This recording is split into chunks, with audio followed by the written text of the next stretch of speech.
नमस्कार दोस्तों, आज मैं फिर हाजिर हूँ एडवोकेट एवं परिवार मित्र सतीश अवस्थी। दोस्तों, मैं आज फिर एक नया केस माननीय उच्चतम न्यायालय द्वारा निर्णीत लेकर आया हूँ, जो कि पारिवारिक विवादों से संबंधित ही है। दोस्तों, आज के इस केस को माननीय उच्चतम न्यायालय के न्यायाधीश honourable mister justice CA Vaidyalingam साहब और honourable mister justice JC Shah साहब द्वारा 1969 में डिसाइड किया गया है। इस प्रकार दोस्तों, यह केस भी 50 साल से भी ज़्यादा पुराना है और यह केस हिंदू मैरिज एक्ट 1955 के धारा 12 के प्रावधानों के लिए एक मील का पत्थर है। दोस्तों, इस केस की कहानी इस प्रकार है कि दोनों पति पत्नी का विवाह हिंदू रीति रिवाज से अप्रैल 1955 में हुआ था और यह दोनों बहुत ही धनवान परिवार से हैं और विवाह के बाद यह दोनों दिल्ली, अलवर, बॉम्बे और यूरोप के तमाम देशों में घूमते रहे थे और 3 साल तक साथ साथ रहे थे। लेकिन 3 साल के बाद इनके बीच में कड़वाहट आ गई और विवाह के 5 साल बाद पति ने धारा 12 हिंदू मैरिज एक्ट 1955 के तहत यह कहते हुए एक विवाह विच्छेद याचिका दिल्ली की जिला अदालत में पेश की कि उसकी पत्नी के सेक्स के प्रति नफरत का भाव होने के कारण वह इन 3 साल के दौरान शारीरिक संबंध स्थापित होने देने में अत्यधिक विरोध करती रही है। उसके द्वारा ऐसा अत्यधिक विरोध किए जाने का कारण यह है कि वह वास्तव में विवाह के समय से ही नपुंसक है और यह केस पेश किए जाते समय भी नपुंसक है और उसकी ऐसी नपुंसकता अभी भी जारी है। पति ने अपनी पत्नी पर इस प्रकार के आरोप लगाते हुए कहा था कि पत्नी के ऐसे सेक्स के प्रति व्यवहार से और नपुंसकता के कारण उनके बीच में इन 3 सालों के दौरान कभी भी शारीरिक संबंध स्थापित नहीं हुए हैं। इस वजह से यह विवाह अभी तक संपूर्ण नहीं हो सका है। इसलिए उसे इस विवाह को अमान्य घोषित करते हुए उसे विवाह को विघटित किए जाने की डिक्री प्रदान की जावे। पत्नी ने माननीय न्यायालय के समक्ष हाजिर होकर पति की इस याचिका का जोरदार तरीके से खंडन किया और उसके द्वारा कहा गया कि वह अपने पति को विवाह को संपूर्ण बनाए जाने के लिए हमेशा सहयोग प्रदान करती रही है। उसके द्वारा विवाह को संपूर्ण किए जाने के संबंध में किए गए प्रयासों में कभी भी किसी प्रकार का कोई विरोध नहीं किया गया है। उसके मन में सेक्स के प्रति कोई नफरत नहीं है। पत्नी ने पति की इस याचिका में दिए गए तथ्यों का खंडन करते हुए कहा कि विवाह के बाद 3 साल के दौरान वह उसके साथ हमेशा रही है और हमेशा एक ही कमरे में एक ही बिस्तर दोनों शेयर करते रहे हैं। पत्नी ने अपने जवाब में आगे कहा कि पति ही शारीरिक और मानसिक रूप से अक्षम है और वह नपुंसक है। इस वजह से उसके द्वारा विवाह को संपूर्ण किए जाने की दिशा में पर्याप्त प्रयास नहीं किए गए हैं और इसीलिए यह विवाह आज तक संपूर्ण नहीं हो पाया है। और इस प्रकार पत्नी ने पति की इस याचिका को खारिज किए जाने का निवेदन किया। माननीय अधीनस्थ न्यायालय ने इसमें 2 विवाद्यक तय किए। पहला विवाद्यक यह तय किया कि क्या पत्नी विवाह के समय नपुंसक थी और उसकी ऐसी नपुंसकता यह केस पेश किए जाते समय भी निरंतर जारी है। दूसरा जो विवादक तय किया गया वह यह था कि क्या पति नपुंसक है और क्या पति विवाह को संपूर्ण बनाए जाने के प्रयासों में अक्षम रहा है। यदि हाँ तो इस केस में क्या इफेक्ट होगा। यह दोनों विवाद्यक तय किए जाने के बाद में माननीय न्यायालय के द्वारा दोनों ही पक्षकारों को अपनी अपनी चिकित्सकीय जांच कराए जाने के निर्देश दिए और इस प्रकार चिकित्सकीय प्रमाण रिकॉर्ड में लेते हुए दोनों ही पक्षकारों के द्वारा पेश किए गए साक्ष्यों और बयानों के आधार पर माननीय अधीनस्थ न्यायालय ने अपना निर्णय दिया कि पति अपनी याचिका में लगाए गए आरोपों को साबित करने में असफल रहा है।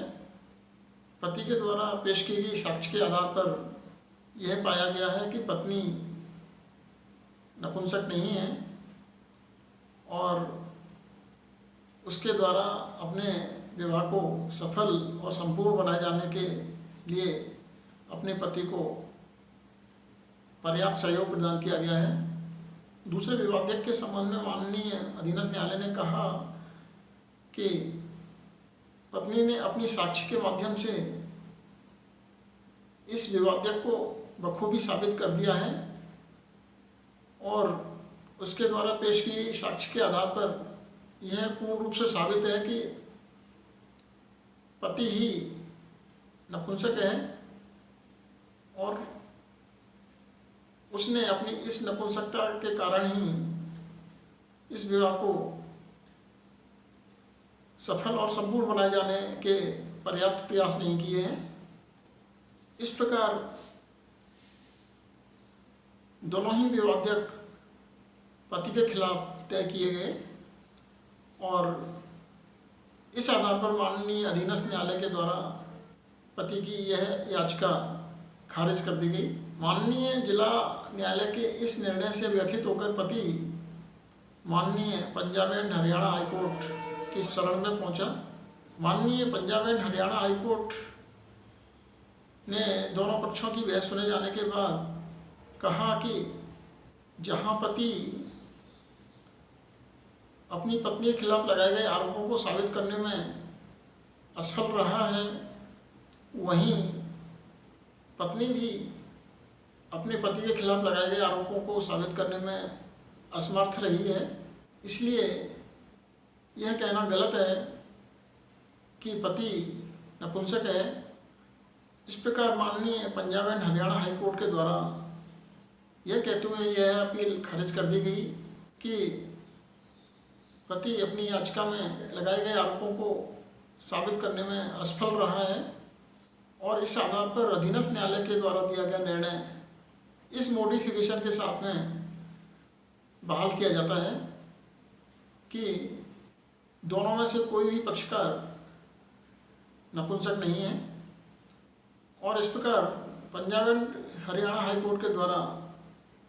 पति की यह अपील खारिज फरमा दी गई। Punjab and Haryana high court के इस निर्णय से व्यथित होकर पति माननीय उच्चतम न्यायालय की शरण में पहुंचा और वहां पति के एडवोकेट ने यह दलील दी कि माननीय हाई कोर्ट ने पत्नी की ओर से पेश की गई इस दलील को स्वीकार कर गलती की है कि उसके द्वारा अपने विवाह को संपूर्ण और सफल बनाए जाने के लिए अपने पति को पर्याप्त सहयोग प्रदान किया था। पति की ओर से माननीय उच्चतम न्यायालय द्वारा 1958 में निर्णीत एक केस का उदाहरण पेश किया। उसने Ernest John White versus Mrs Kathleen Olive के केस के तथ्य बताते हुए कहा कि इसमें माननीय उच्चतम न्यायालय ने यह अभिनिर्धारित किया था कि यदि अधीनस्थ न्यायालय के द्वारा किसी महत्वपूर्ण साक्ष्य को नज़रअंदाज कर दिया गया हो तो माननीय उच्चतम न्यायालय अधीनस्थ न्यायालय के इस निष्कर्ष में हस्तक्षेप कर सकती है। पति के एडवोकेट ने माननीय उच्चतम न्यायालय का ध्यान अधीनस्थ न्यायालय के द्वारा दी गई इस फाइंडिंग्स की ओर ध्यान आकृष्ट किया कि यह निर्विवादित तथ्य है कि दोनों ही पक्षकारों के बीच विवाह के बाद इन 3 सालों के दौरान कभी भी शारीरिक संबंध स्थापित नहीं हुए हैं। शारीरिक संबंध स्थापित नहीं होने के कारण उनका विवाह संपूर्ण और सफल नहीं हुआ है। पति के एडवोकेट ने दलील देते हुए कहा कि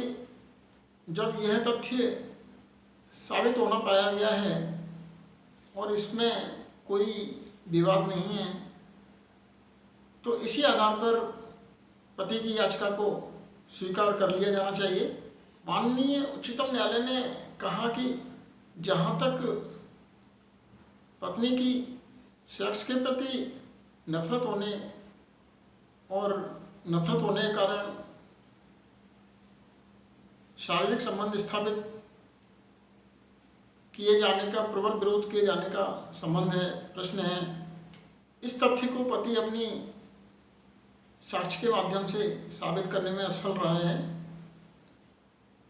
और इसके विपरीत नीचे की दोनों अदालतों ने यह कहा है कि पति के द्वारा ही अपने विवाह को संपूर्ण और सफल बनाए जाने के लिए उसकी ओर से पर्याप्त प्रयास नहीं किए गए हैं। पति के एडवोकेट की ओर से हाउस ऑफ लॉर्ड्स की एक नज़ीर पेश करते हुए कहा गया था कि इस केस में पति ने